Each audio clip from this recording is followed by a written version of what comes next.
show. Today our guest is Lisa Thompson. She's written a book called The Great Escape, A Girl's Guide to Leaving a Marriage. I wish I had that book when I was leaving my marriage years ago.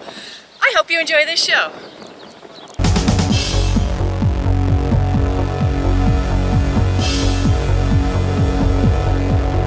Explorations.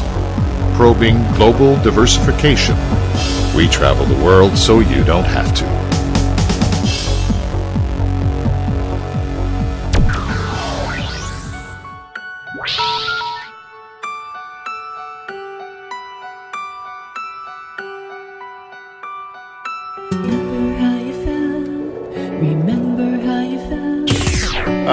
All right, so maybe we can start then by getting the story of how you first found out about autism. Was it because your son had it, or did you even think about it before?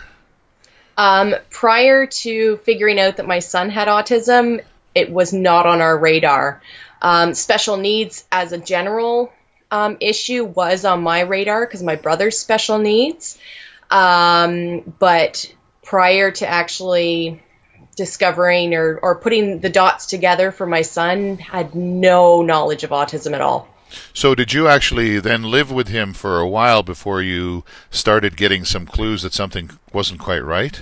Yeah, at about 18 months old was when my now ex-husband had actually figured out that it was autism. I'm not sure how he figured it out, but once he pointed out the behaviors, that's when I actually started realizing what was going on. And a lot of the behaviors that he saw was that he wasn't making eye contact, and I hadn't noticed that because he was only making eye contact with me. He had actually started speaking between the twins because he has a twin sister, and then he had stopped. And then his twin sister kept on going with her speech. He was lining up all of his toys, and he would use us. He would take us by the hand and move our hand to point to something that he wanted instead of him pointing himself. He actually only started pointing about 2 years ago, and he's 8.5 now. Wow. Now it sounds to me then you're saying that he was actually treating your husband and yourself differently? Yes. Yeah, only from the standpoint of making eye contact. Oh, I see. Everything else was generalized across the board for anybody that he was with, except for the eye contact thing. And that's why I hadn't noticed it, because he still made eye contact with me no matter what. Your relationship with your husband, do you think ultimately that played any role in like autism? I guess we should get into what it is exactly, whether it's a genetic thing or whether it's some kind of whether it's hereditary or whether it's somehow based on an environmental situation. But I guess just getting back to the question, your relationship between you and your husband, did that play any kind of role into his development of autism, do you think? I mean, the breakdown of the marriage, autism wasn't the reason for the breakdown of the marriage, but it definitely was a stressor towards it. I've heard over the years that there's actually an 80% divorce rate among the autism community. I have not seen that to be true, but it's a statistic that's put around out there, and I don't actually know where it came from initially, but there is a very high divorce rate amongst the special needs community and specifically autism. So what did you do then? What was your first reaction when you finally decided, okay, I think we have autism on our hands here? First thing was to go to the family doctor and ask for a referral to a pediatrician, because we had chosen to just remain with our family doctor rather than having a pediatrician originally, like a lot of other families do, primarily because we trusted our family doctor and we liked him, and there was really no reason to start afresh with another doctor. He was very, very hesitant initially, and he actually told me that because my son was the male twin and not the dominant twin, then if he's still not speaking by the time he's 3 years old, come back and we'll talk again. And I'm like, no, he's 18 months old. He's displaying all of these behaviors. He was the first one between the twins to start talking, and then he stopped. and hasn't continued. This isn't right. And my gut feeling was telling me this, like, I've got to keep pushing for this.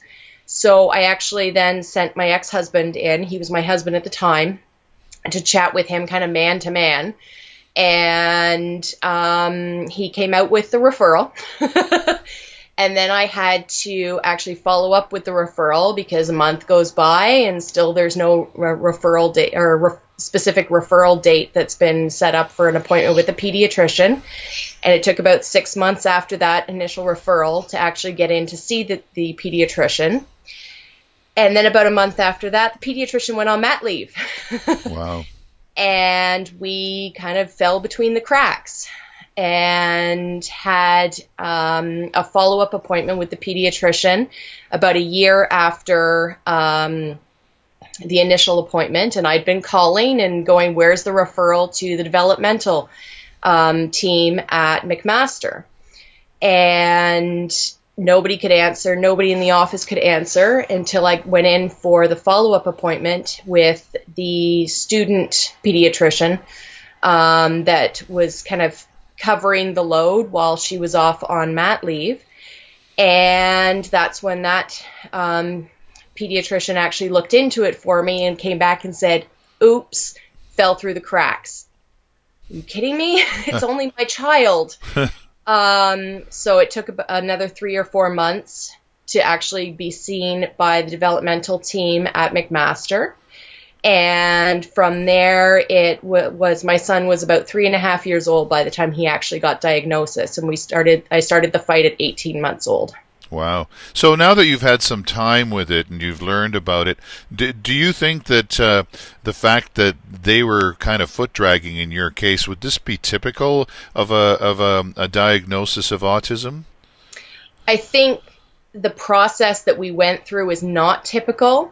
The fighting for it, the keeping your file current and top of mind, and really being able to push through and not just say, oh, well, it's a wait list for 3 years, come back to us in 3 years. That's very standard. When you had him as like when he was born, Yes. And the early development of your son, did you have any inkling at all that something was a little bit off?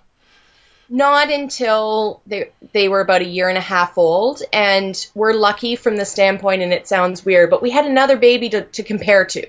Okay. Right, because he's a twin. So he and his twin sister, I noticed that he was behind her by about a month developmentally for certain things, and other things just, he kind of did it totally differently than she did, but I put it down to gender differences. But it wasn't really until the starting speaking and then stopping. That was the real red flag for us. So, I mean, there are certain processes and things that kids go through after they're born, ultrasounds, things like that, to determine if they're healthy and whatnot. I would imagine that since they were twins, if something like an ultrasound, for instance, would have affected one, it would probably have affected both, right? Yes, and that's the thing. They both got the exact same nutrients in utero. They both got all the same number of ultrasounds. They can't do one side of my belly and not the other. We had, because it was twins, it was considered to be a high-risk pregnancy, as any multiples pregnancy is. Also, with me being adopted and not having a medical history for me, it was also considered to be a high-risk pregnancy. But throughout my pregnancy, I was textbook. Except for at 23 weeks, we did have a bit of a scare. And as it turned out, I had just been working too much and just had pushed myself too much. And basically they said, you need to calm down and you need to stop working 10 hours a day and take a rest and, look after yourself because you're pregnant with twins. But all the ultrasounds showed they were growing normally. I think we definitely had 2. I can't remember if we had 3. And when I was 30 weeks along, my OB actually complained that she was bored with my pregnancy because it was so textbook. I even gained only 40 pounds with twins. People didn't notice that I was pregnant till I was about 5 months along because I'm very tall at 5'10", so there's a lot of space in me to actually hold two babies. Wow. The difference that I felt with them in utero was that my daughter was very, very, very active. She was constantly moving all the time. And especially when like Latin music or salsa music was playing, then I'd have to actually sit down because she would knock me over. She was moving so much. And even today, she's very responsive to music. And he was actually a very calm baby. So if I hadn't felt him move in a couple hours, I would eat a piece of chocolate and then he'd just kind of go, and he'd turn a bit, and that was it. So they were very different in utero as they are outside of utero. So, sorry. That's okay. So how has it been getting used to it? I mean, obviously you've reached a point now where you're an can I call you an activist for autism? Somebody who's out there to make sure that people understand exactly what's going on with this illness. But when you were first introduced to it, were you afraid? Were you scared? Were you determined that this wasn't going to screw up your life in any way? How did you approach that? Well, interestingly, because my brother is special needs, I didn't go through as big of a learning curve as my then husband did. And I mean, he's a very, very intelligent man, but it was a language that until you're exposed to it with all the different acronyms that are happening, you really don't know anything about it. And I didn't realize how much I had learned just through osmosis with my brother, and that he would go to an appointment and have to figure out what they had been saying, whereas I could just kind of continue along with the specialist as to what they were saying for the most part, because special needs is pretty much standard across the board as to what the additional needs are for those children.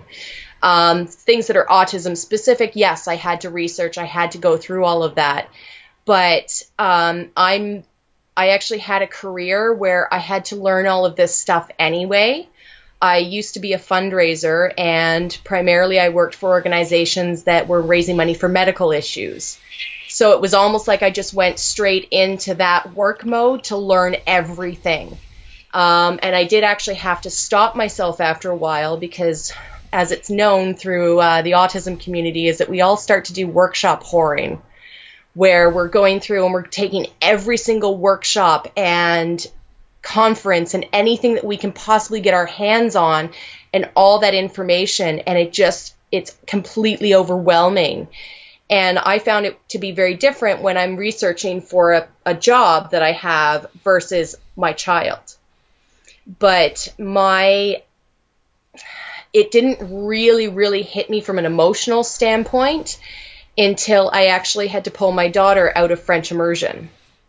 Because the one thing that I had wanted as a parent for my children is to actually be in French immersion. So with my son having autism, I knew he couldn't do French immersion. I was okay with that because my daughter could do it. Well, she ended up being diagnosed many years later with anxiety disorder, and the French just put her anxiety through the roof. So it was when I had to pull her out of French immersion last year and put her into the English stream that's when my son's diagnosis of autism really hit me, from an emotional standpoint rather than a logical standpoint, because now the one thing that I had always wanted as a parent was French immersion, and that wasn't an option for either of my children. I mean, they're both great my daughter's great in school now. She's A's and B's. Everything's fine in English. But that was the one piece that I had always wanted as a parent. So it was strange that, you have to fast forward 4 years for me to actually go emotionally, oh no, what do I do with autism? Because up until then, I was just logic. So what have you done then? Obviously, you have 2 kids there that have to be treated differently. Mm-hmm. Well, as you would with any family that has 2 different children, right? They're not going to be the same for anything, right? But our schooling the education system for both of them are very different. My daughter's is not as different as it is for anyone else going into grade 3, which is what she's in. But we just, for example, signed off on her individualized education plan because she's a little bit behind in her reading and writing comprehension. Not a big deal, right? She just needs a little bit extra support for that. My son, however, with him having autism and originally being diagnosed with severe autism, he ended up qualifying for what's IBI therapy, which is intensive behavioral intervention therapy. And that turned into 24 hours a week of speech, language, behavioral, occupational, and cognitive therapy.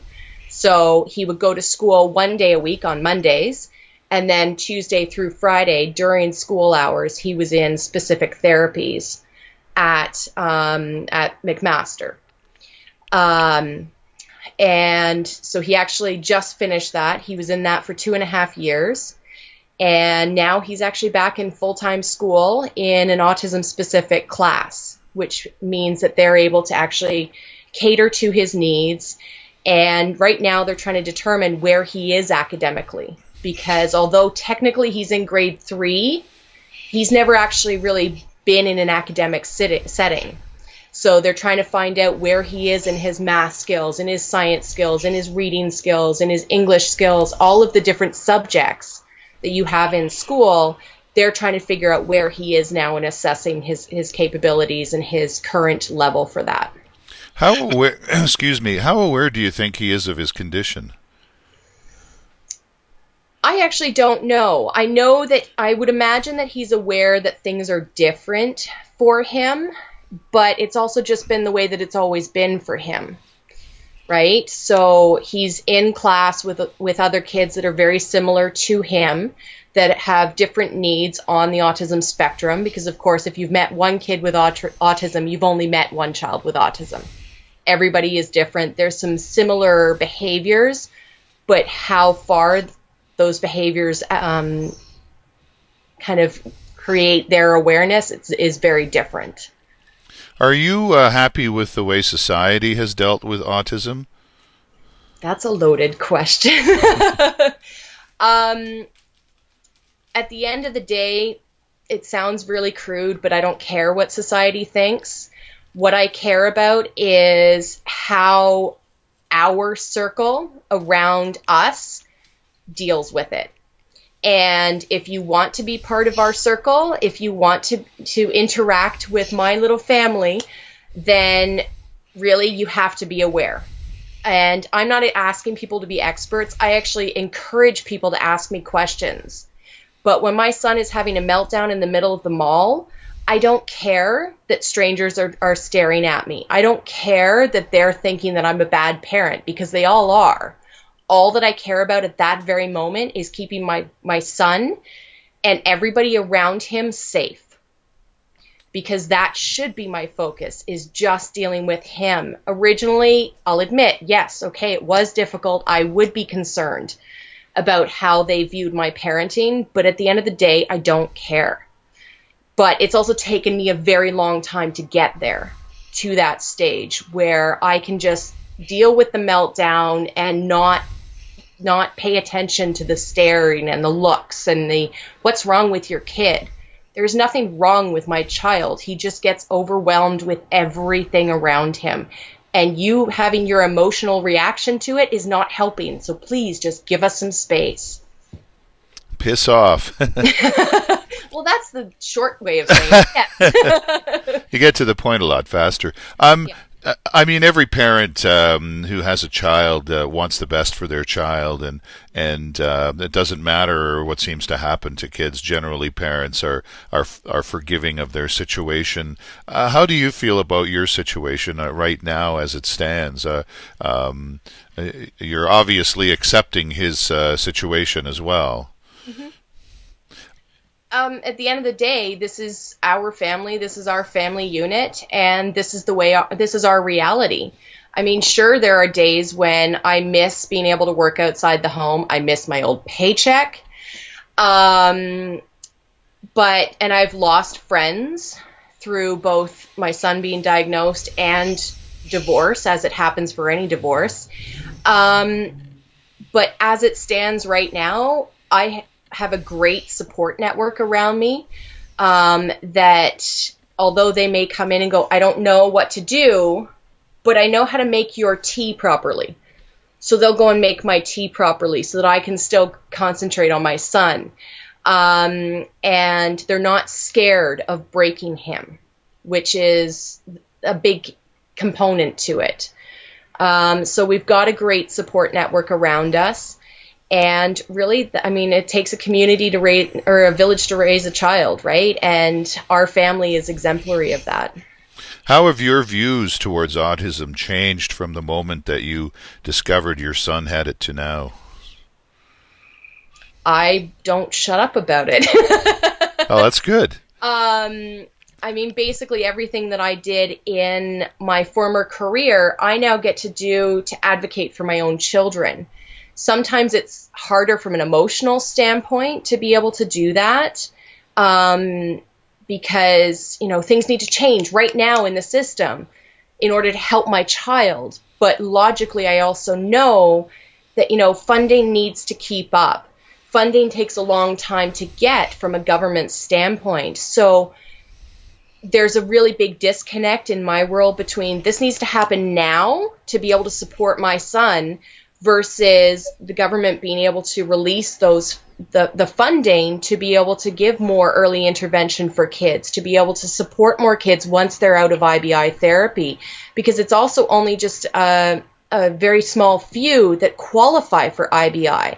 So what happens to the other 90% of kids that all have autism but don't qualify for IBI? I mean, what's the funding available for that? Now that we're outside of that little IBI bubble, as I call it, you basically can contact your local ABA therapy, which is applied behavior analysis therapy, and you can only work on one issue at a time. So if my son's headbanging again and screeching, and he's got night terrors, I have to choose between those three behaviors in order to get help for one of them, because the process is set up that they will only deal with one issue at a time. And then you can deal with that for a month and a half, and then you have to move on to the next issue. I'm wondering why, because aren't these issues sort of intertwined? They are, and you can talk with your caseworkers and your therapists about all three issues, but from a documentation standpoint, they can only focus on one of those key issues. But if you have it in the documentation that he's displaying those three behaviors all at one time, then it's easier to move on to the next behavior after you've dealt with that in that one specific time frame. So is the government being kind of hard-assed about this, do you think, generally, in terms of autism? Or maybe in a wider spectrum with other illnesses as well? I think it's just they can't keep up. I mean, when we started this journey when my son was 18 months old and he's now 8.5 years old, the statistics were 1 in 150. Right now, if you go based off of the CDC's numbers that were released 2 weeks ago, it's 1 in 68. Now, I have issue with that number because it's not based off of diagnosis information across the states. It's based off of some diagnosis information in only 8 states in the United States. But even if you set aside how legitimate or non-legitimate that statistic is, at the end of the day, the increase of autism is rising so quickly that money just cannot keep up. You were talking earlier about the fact that you really didn't care what other people thought if you were in a situation where your son was doing something that someone else might find strange. Yes. How about you? How do you cope with that? Okay, I mean, you generally is it weigh on you at all, or as you say, do you just kind of proceed with what you have to do? The future weighs on me a lot, and I find I can't let myself get too far in the future. because I don't know what that's going to look like for him. And at the end of the day, I'm not going to live forever.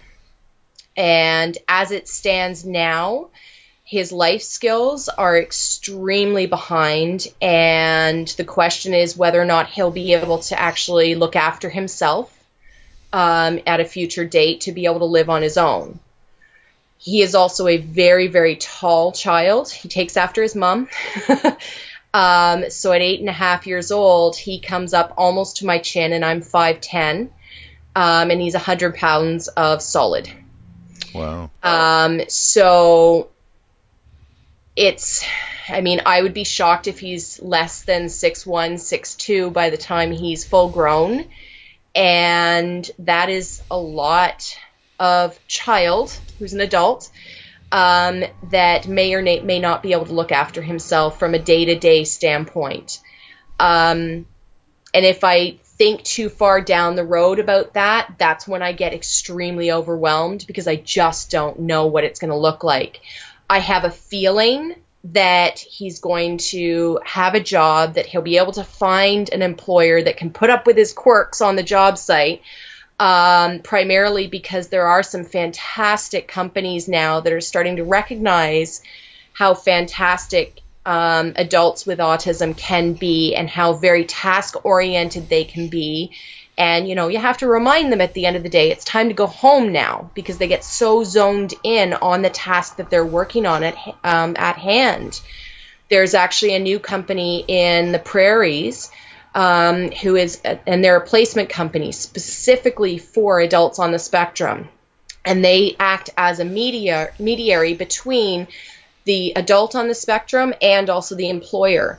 So they do all the assessments to determine job-ready skills for that specific person, present those to the employer, and also explain to the employer what being on the autism spectrum means. So it's stuff like they're not going to be able to stand at the water cooler every day and just do idle chit-chat. They're going to come into their desk, they're going to do their job, and they're going to leave, because they're very task-oriented.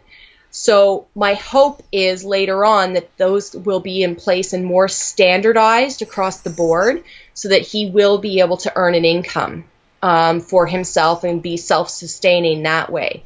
But he's going to probably need help with life skills. And that's where it gets a little overwhelming for me, because I don't know if physically I'll be able to do that when I'm 70.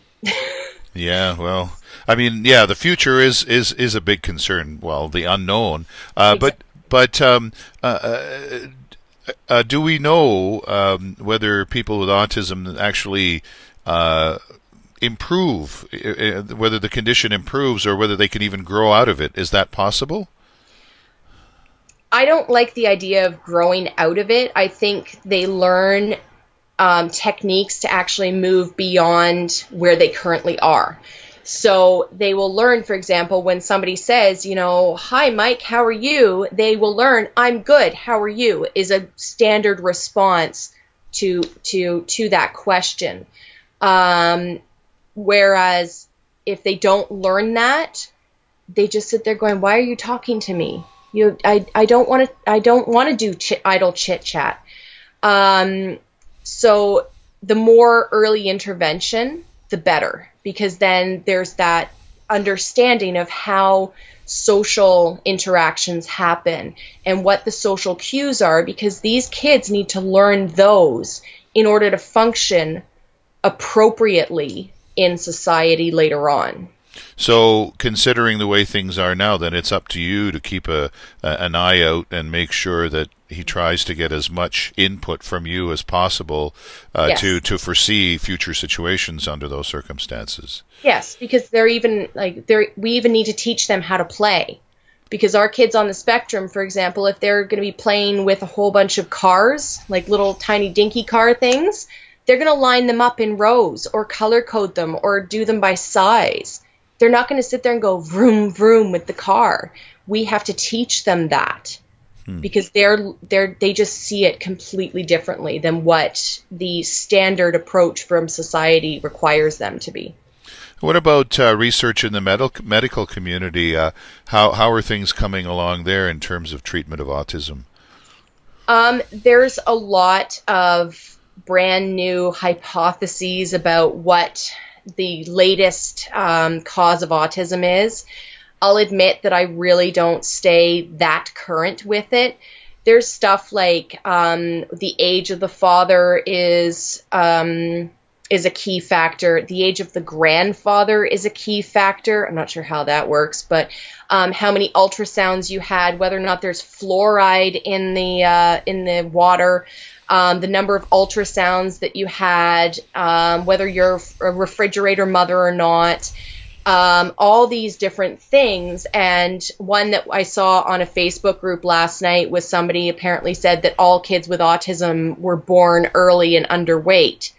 Well, yeah, my kids were born early at 35 weeks gestation, but they were the size of singleton babies coming out of me. My son was 6 pounds, 5 ounces. My daughter was 5 pounds, 9 ounces. And if you look in the newspaper, that's a standard size baby. So I'm actually glad they didn't go full term, because then they would have been about, who knows, 8, 10 pounds each. My stepdaughter, who is my ex-husband's older daughter, she was a healthy weight as well. And she was, standard gestation time, and she has Asperger's. So I know there's a lot of discussions around vaccines and everything after pregnancy. And yes, my children were vaccinated. And yes, they will continue to be vaccinated, because that's the choice that I've made as well. No, I don't think vaccines caused my son's autism. And no, I don't think, both of my kids were vaccinated. So how come he has it and she doesn't? So I'm pro-vaccine. We'll just put that out there. Pro-vaccine. How do things like diet and nutrition affect autism and where it goes? Mm-hmm. I know a lot of people in the autism community have had great success with removing gluten from their diet, primarily because those are the children that have what's called leaky gut syndrome. I don't know the medical behind it all, but basically gluten doesn't react well with their stomachs, and then produces a whole bunch of toxins, and the toxins have caused problems and a lot of autistic behaviors. I have not noticed that in my son. So we're not gluten-free in our family. But I know a lot of people in the autism community are gluten-free and casein-free. It's a huge commitment from a parent's standpoint to be able to cook gluten-free and casein-free. And at the end of the day, I really don't like cooking. But also gluten doesn't seem to bother my son. One thing that I do find his behaviors change is when he's had red dye, which is really hard on him when one of his favorite candies is Swedish berries, the little red Swedish berries. Right. So, a big treat is that I'll let him have 1, maybe 2 of those, and then that's it, because there's just too many behaviors that happen after that, and his cheeks get all red, and he starts stimming a lot more than when he doesn't have red dye. But red dye also seems to be in everything, so at least he can have it in little bits. I've never had him allergy tested, because I don't know how they would do that with him.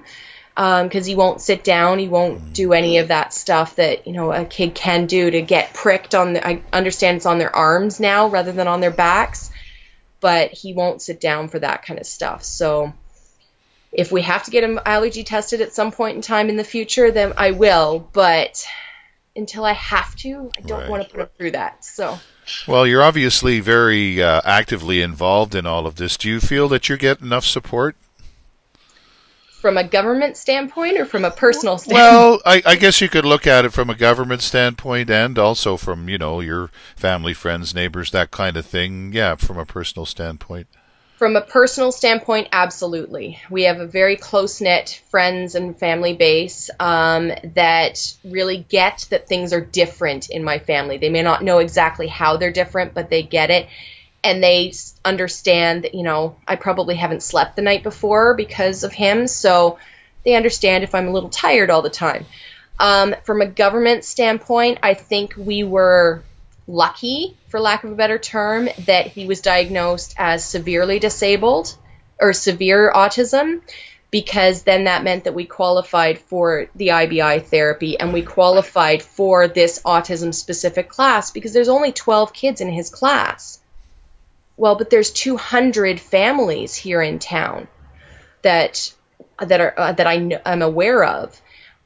So for him to be one of those 12, we're the lucky ones to be in this class. But one of our neighbors, for example, her son is on the spectrum, and he is not severe enough. So he's in mainstream school with an EA, and he's supposed to have full-time EA, which is educational assistance. But funding doesn't keep up. He doesn't have it. He has it part-time only. And his big issue that he has is transitioning. So transitioning between classrooms, from outside school to inside school, and he can have a flat-out meltdown. And that meltdown could last, 5 minutes to hours or the full school day. And if it happens on a day when he doesn't have that extra support as an educational assistant, then it's just too bad. So there are times when these kinds of things happen, and there's nothing that can be done about it, at least in the immediate future, or in the immediacy of the situation. What about what was I going to ask now? It slipped out of my mind. I've done too many interviews today, I guess. That's okay. That's okay. I was just going to ask you about the fact that, this is something that obviously is going to be a part of your life until you drift off into another world, and you have to be accepting of this, I guess. How do you look at your kid? How do you see him as an entity and a member of your family and a part of your life? He's my baby. All three of the kids, they're my kids, Yeah, okay, there are some days, I won't lie, that it frankly sucks, because it would be nice to be still working outside the house and earning that same salary that I used to be, and that recognition, and I loved my career. But at the end of the day, my kids are more important. What do they say when on your deathbed? Nobody ever said that, they wish they would have worked harder. At least on my deathbed, I know that my kids will be there, and they'll be like, you know what, Mom? You were there for us the whole time. And yeah, okay, our reality looks very different from other people's reality, but it's the way it is, and I can either sit there and think, oh, woe is me all the time, why did I get this lot in life? How did I draw the short straw? But at the end of the day, I did draw the short straw because I'm strong enough to deal with it.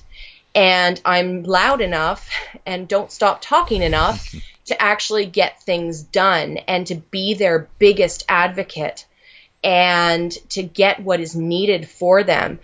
I have to make sure that my knowledge is high enough, because I know, for example, my technological knowledge stopped when I stopped working outside the home. And that was 4.5 years ago now, pre-iPad. Okay? Right. And our kids on the spectrum, iPad is everything to them, right? And I know that my own knowledge of the iPad, and frankly my fear of breaking this very expensive tool that is so key for my son, is almost holding him back. So I've actually been on, the wait list for the iPad training locally and all this kind of stuff. And I finally got up on the wait list, and then I was sick with the flu. The day that the workshop was being held, I didn't get to go. So I've been waiting for 3 years to get my knowledge up to be able to be autism specific and learning how to work these specific autism friendly apps. And I was off with the flu for the first time all winter. Like, I really wanted to drag myself in there, but my 103 fever would not allow it. So back on the wait list I go, yeah. Right? So it's a reality that I need to keep learning in order to keep up with them. Do you, when you're in sort of a dark moment, when you kind of wish, you could get away from it, do you actually try and physically do something about that, or are you just not able to? I drink a lot of chai.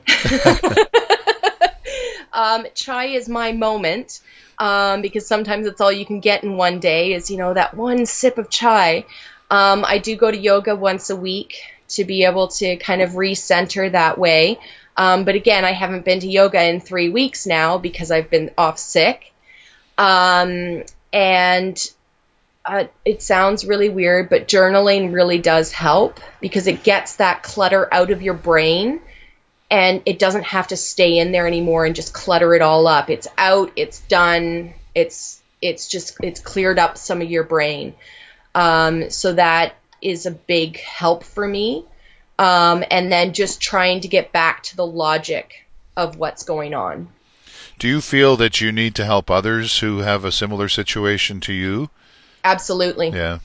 Absolutely. And I'm very lucky from the standpoint of what I used to do for a living because I already knew the advocacy language.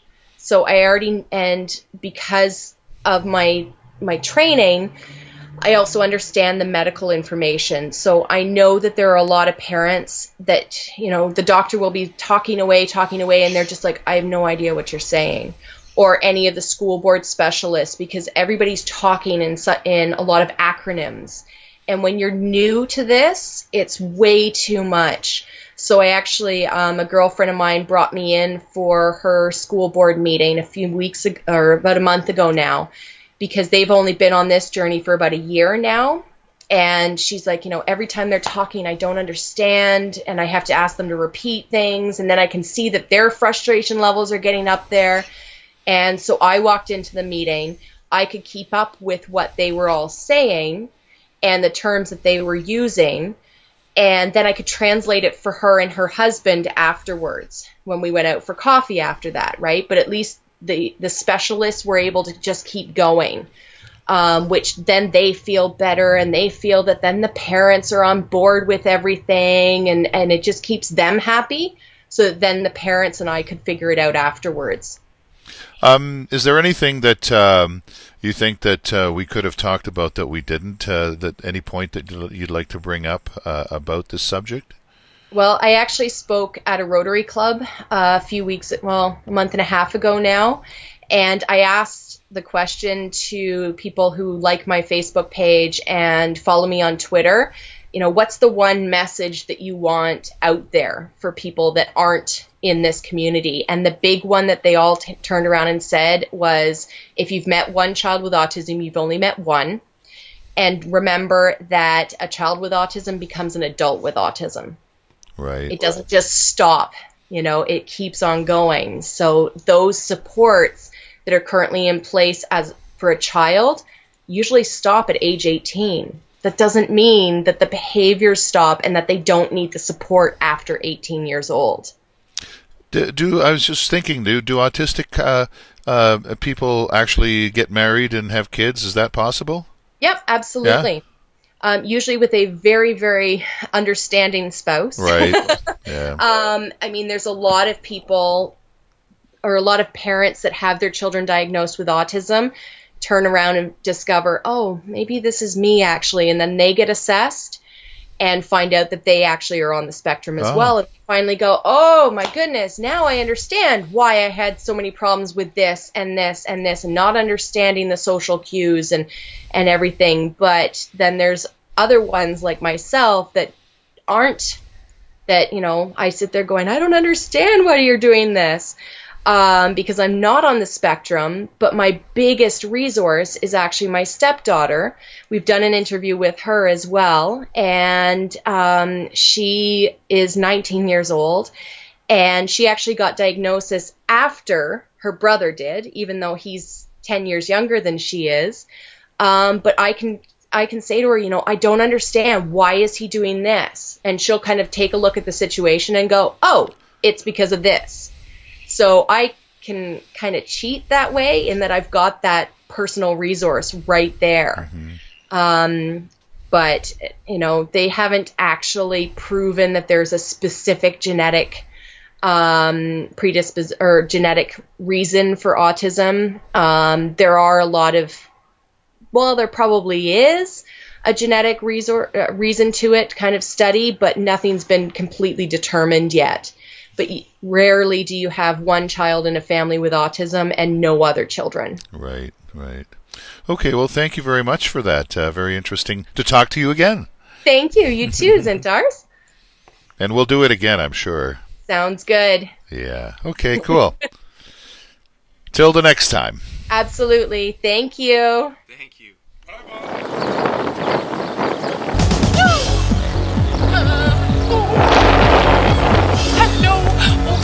So, did you learn something? Lisa Thompson Live can be found on the internet at Lisa Thompson Live. For Explorations, I'm Nina Hilger.